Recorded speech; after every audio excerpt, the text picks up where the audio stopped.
Hello everyone, it's your sister Roland, and all I need is a few minutes to talk about episode 2 of Single House by Tony Gaskins. I'm so behind. I believe they're on episode 4. Busy. But we are on episode 2. I'm so embarrassed. Anyway, so this episode was about communication, gender roles, and equality, as you can see in the picture above. So very interesting conversations being had. Always get stuff on the first, the first few minutes.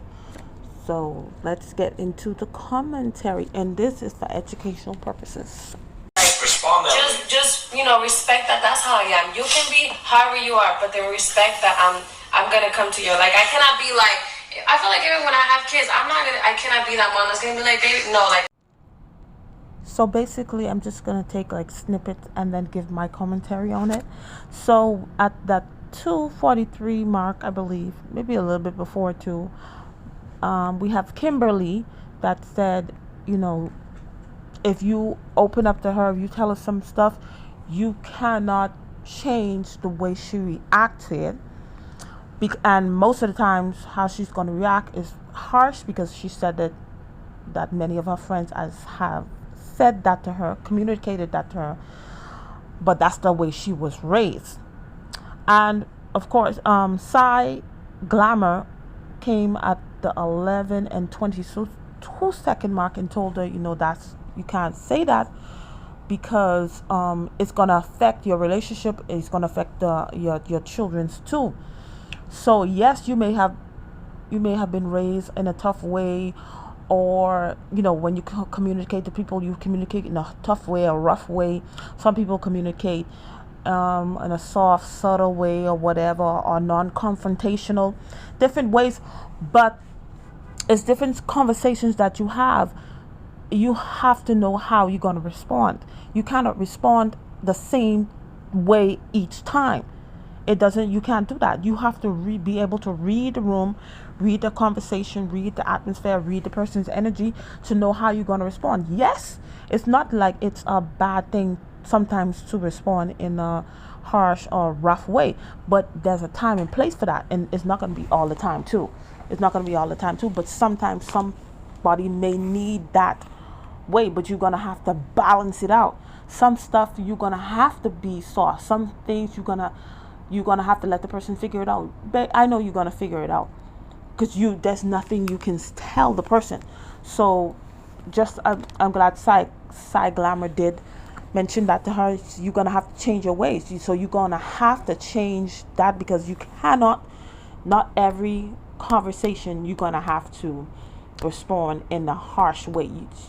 Kimberly's going to have to change that, because that's the way she says she is. At me, if I open up to you and I am vulnerable, I say, babe, I'm going through this or that, and are you going to be like, man, you soft, get over that. We'll never open back up again. So I believe it was at the 9-minute and 2-second mark up until 35-second mark, where Caleb said that him and other men do this too, where they would tell you something and to see if you want to throw it back in their face, or to see if your reaction going to be dismissive or don't care, to see if they'll be able to continue to open up to you. And most of the time, us women, because we don't know, we don't pass these tests, or we may pass it the first time, and then after a while, if some people, when you tell them certain stuff and everything is going good, and then but when they get mad at you, something happened, and they throw what you told them back in your face. So if you do something like that, then, as he said, they will never ever open up to you again. And all of your conversations basically going to be, I think that process is called stonewalling. So you're going to be asking them questions, maybe questions about something they open up to you before. They never going to open up because of the way you reacted, or the fact that you threw it back in their face. And so this is why this type of conversation is not only important to listen to, but to put in practice, because we need to know how to communicate, and how to, when people communicate certain stuff to us, what our reactions are supposed to be.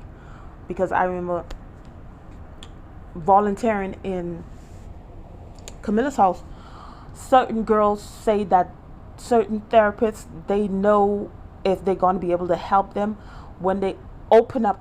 Even certain victims do that when they tell them like snippets of stuff, and then their mouth is wide open, like they in amaze, like what's happened next, like they just want to hear, what happened to them, but not really here to help.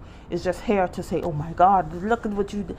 So then they already know you're not going to be able to help them, and they do not open up too. So it's not only men that do that, it's also victims of certain crimes. It comes down to any woman will submit to like the right person. Like, I'm not gonna lower my guard down and be submissive to a person that is gonna lead me to who knows where. But that's trust though. That means that you don't trust that guy. So in that clip where Kimberly said that she feels like any woman would submit, that's not true, and that's what a lot of people be saying on the internet. If when I find the right man, I will submit to them. Yes, but you're gonna have, even the Bible tells us, we're gonna go biblical right now. The Bible told the woman, which was Eve, that her desire will be for her husband, but he will rule over her. So the fact that we as women, we are life, we carry life, and we God has blessed us with a lot of gifts, many gifts and talents, and sometimes, and then even in Proverbs it says a prudent wife is from the Lord. So a prudent wife, she makes decisions for the future. It didn't say a prudent husband.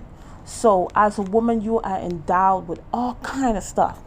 So you gonna want, and then the fact that many women are making a lot of money, which they're gonna talk about later on, are able to make a lot of money. So you're not gonna automatically submit to your husband. Is sometimes you're gonna have to fight. You can tell he's gonna make the wrong decision. You can feel it. You already see. You have a premonition and everything. You have the vision and everything. You see you're gonna mess up. But sometimes you have to step back. You gotta step back and then let him learn. So you're not gonna automatically. You have to fight that, because that's like because of sin. That's like a curse. So sometimes you wanna rule over you, man. You want to take over him. You want to shoot. So all this thing that women are telling men, I don't need you, that didn't come from anywhere. Okay, that's just like the in a sense consequence of sin. So like, I don't need you as a man to be my provider and protector. I could do it by myself, but you can't. So sometimes you have to fight that when he doing stuff that you don't like, and then you want to tell him, I could take this over. I make more money than you. So you gotta fight that. Sometimes you literally gonna have to train yourself to submit as a woman and also as a man, because not only the woman's supposed to submit, but we have to submit one to another also. That's also in the Bible. So you have to train yourself, because as a man also, why do I have to submit to my wife? I'm the man. I'm the this. I'm the that. So you may not want to do that. So some things you have to train yourself. It does not come automatically. He is set. I swear to God. Because look, all right, when I fall in love with somebody, right, and I do this with my family, even with a girlfriend and shit like that, that's how I know. I know what love is, right? And I know that there's not many people out there that can give it to me. So you say, how would you know, right? When I get with somebody and I fall in love with them, bro, I study every. So that's Lex. And going back to when I first said the commentary, my commentary in the first episode, where I said, I believe he gives a lot too soon. And this is another reason why I'm saying that, because he said that he doesn't date. He has never dated before. And then for him to, never dated before, that means you just hanging off people that you hanging around, but you so invested in them that when they having a bad day by their text, or maybe the way they feel, maybe the way they dress, or maybe the way they look. So yes, he does give too much too soon, and sometimes we give too much too soon to the wrong person, because that person does not deserve that. And hopefully he be able to go back and listen to this conversation and learn from that and make better choices.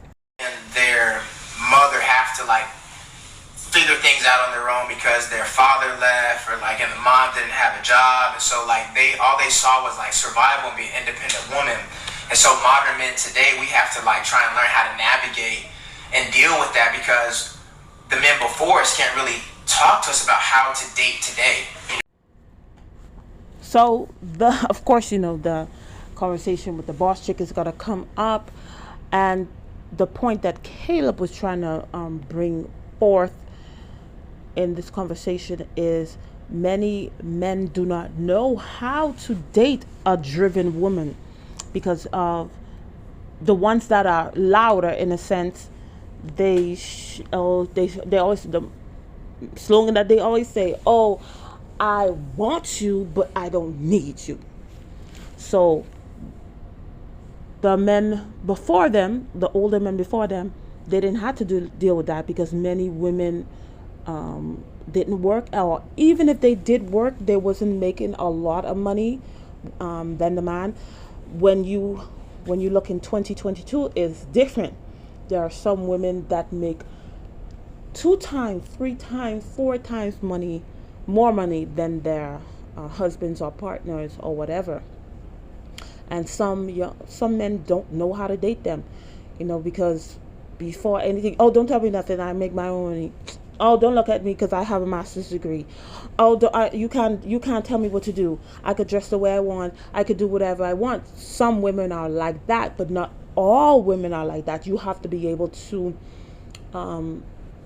go through and see which one is like. There are some women that make money, a lot of money, but they will submit to their husbands. They do not wear that as a badge of honor, with all their degrees and stuff like that. I know some women, like this one girl, anything if she answers a question for you, oh, that's because I have 3 master's degrees, right?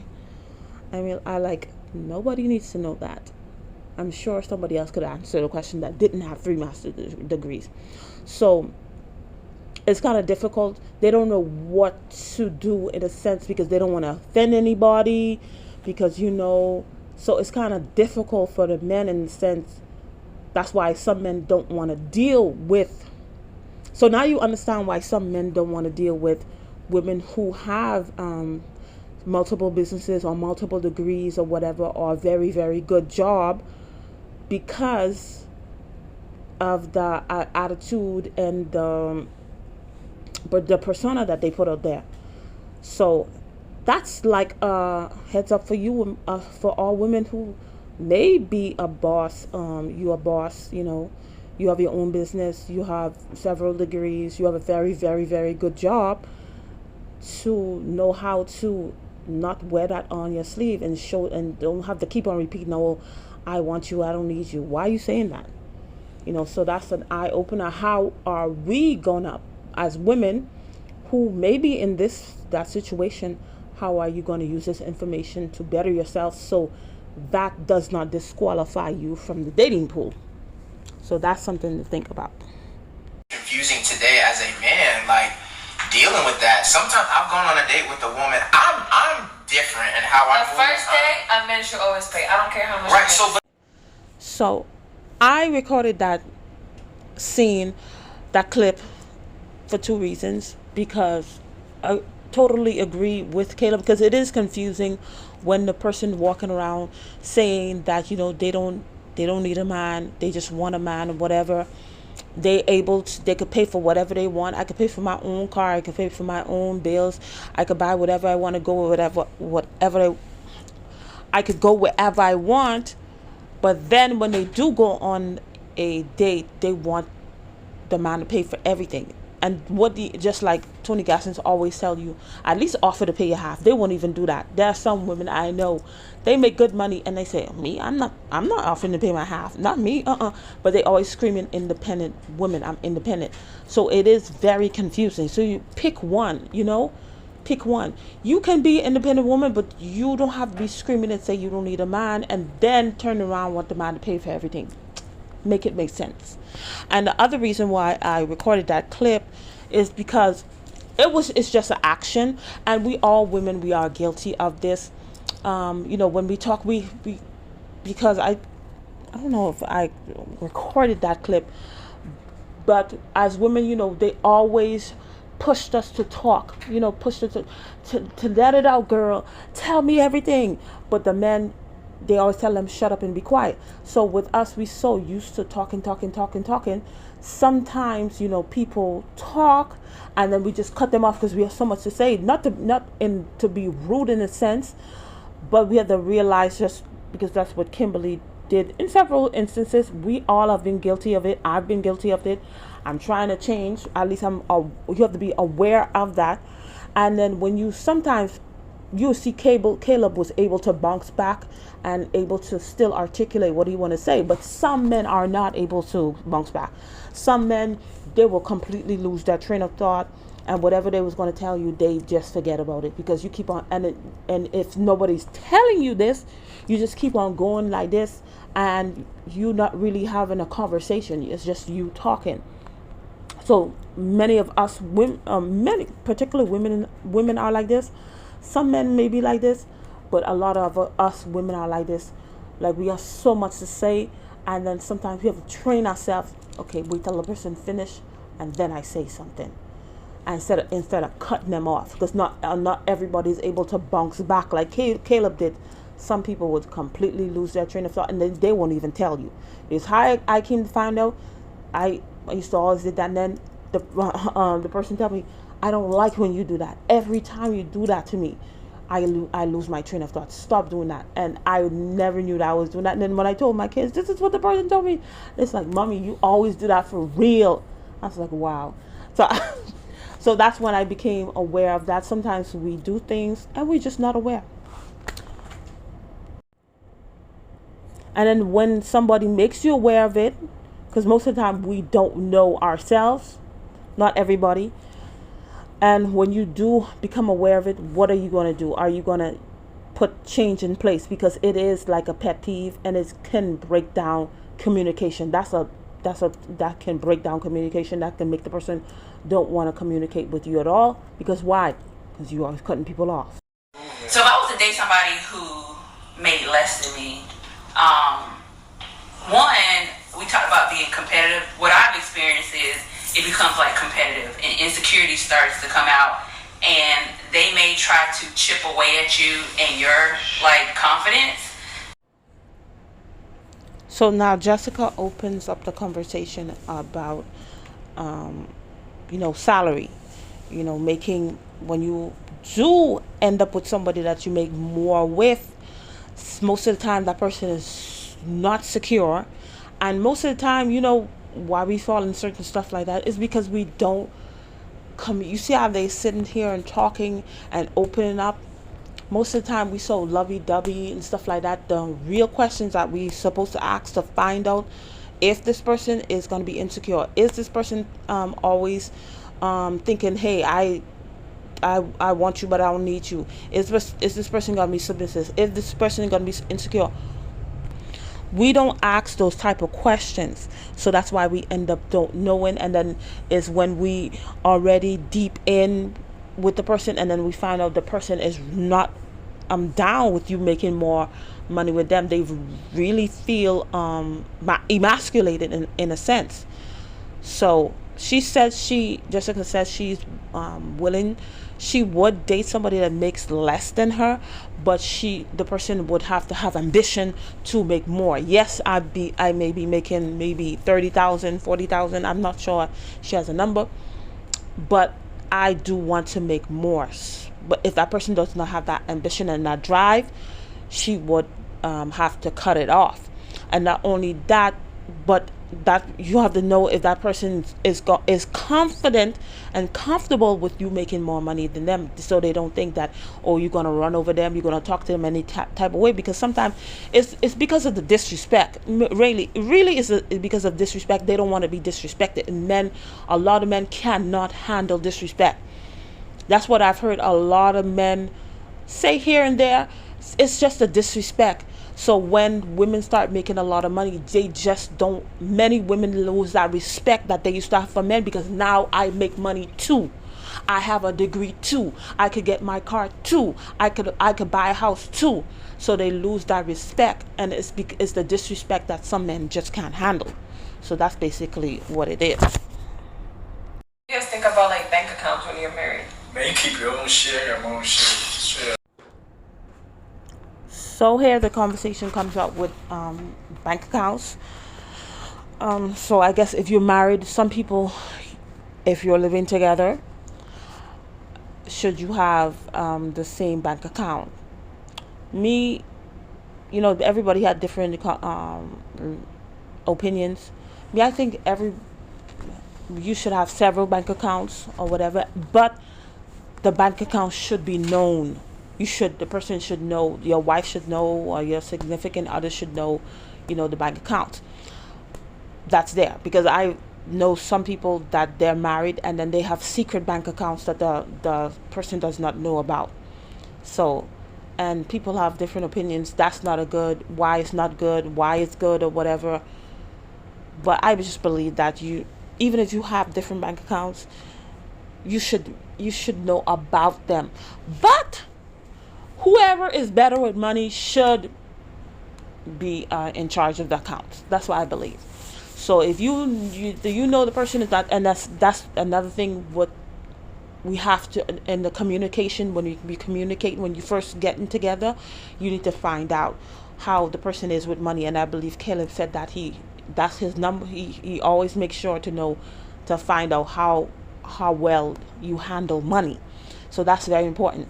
So whoever is good with the money, who is able to handle money better, that's the person that should be in charge of in the accounts. Not like a tyrant, telling you, oh, you're going to get $50. No, but to balance that, whatever needs to be done, to keep an eye on the checkbook, on the accounts, to make sure everything is paid in that sense. Catching fish? Nope. Right. Dang, another Trump. Gotta go back in the water. But you gotta just know what it is that you want. Like, I'm looking for a teammate. I'm not looking to be independent my whole life. I want somebody else. Like, granted, can I do it by myself? Yeah, but. And I totally agree with Caleb on this that part. I believe Tony Gaskins had said a statement like this: is many times relationships break down because many the people that are in the relationship, they're not teammates, they are opponents. So they're not working together, they are against each other, they're like enemies living in the same house. It's just like they probably have a common goal that keeps them together, but they really not together. So yes, we definitely have to know what we want. And if this person is displaying non-team player behaviors, then if that's not what you want, that's not what anybody should want anyway. So you gotta point it out. If this is somebody that you're interested in, point it out, and and give that person time to change. But if the person doesn't change, then you should be able to move on. And that's the thing, sometimes we see it, we call it out, there's no change in the behavior, and we stay there, we don't move on. And that's why a lot of people get stuck in certain relationships, and then they become opponents in the same house. Remember, house divided cannot stand. Person, and like I said, I know I'm independent, I can take care of myself, but I'm also not out here just yelling that. That's not who I am, that's not my stance, that's not what I want. I want a guy who's confident in himself. I don't want to make more money than a guy and have him feeling insecure.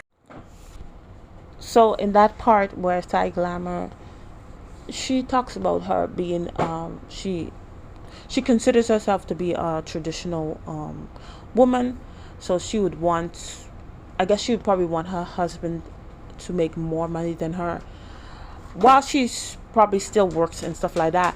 She wouldn't want to make more money than her husband so that he can feel insecure. But she also have to put this, she can't write this off, that she may end up with somebody that makes less than her. But the thing is, you have to vet the person to know, hey, I make more than you. Are you comfortable with this? Do you feel emasculated? Do you feel insecure? So sometimes not saying she's not going to get somebody that makes more than her, but she may end up with somebody that makes less. So sometimes we just put our mind on one thing. We don't consider all factors. Sometimes we have to consider all factors, and because sometimes is when you get in a situation, that's when you know what you gonna do. But prepare yourself for anything that can happen. Anything that can happen. You know what? I may end up with somebody that makes less than me, and what questions do I need to ask? How do I need to act? What do I need to look for in him? Or date, or however once you talk on the phone, or you're like when you're texting throughout the day, you're not digging in like this deep conversation. So that's another thing that we're messing up as we date and talk to people. Like we want to figure all this shit out in like a couple of texts and a couple of days, and that's never gonna happen. And that's why we continue to like date different people, because we don't really take the time to get to know that person. And that clip will finish off this conversation, which was a very, very good thing that Kimberly said, that sums up communication. Because when we are dating, truly, we do not have these type of conversations. Yes, I know Caleb said that he does, but the majority of people, we don't have these type of conversations, and that's why we end up in certain relationships with certain people as baby mothers and baby fathers, wives and husbands that we shouldn't even end up with, because we did not communicate. We just fell in love, and we didn't really dig in to see if this person was really compatible with us. Just like MJ gave the example about somebody that he's friends with. His wife makes way more money than him, but she requires him to be the provider and pay for everything, and she keeps her money to himself. And if MJ knows that, that means this married man is telling MJ, who is a single man, what he's going through, and that's where probably when they were dating, they didn't talk about stuff like that. Hey, you know what, if we get married, am I supposed to pay everything, and then you keep your own money? So it was a lack of communication on their end. So that's all I had to say on this episode. I'm so behind. But so which topic did you like? Which clip did you like? Do you agree? What advice can you give? What did you learn? Whatever the conversation, you could drop it down in the comments if possible. Thank you for watching, and I'll see you in another video. Bye.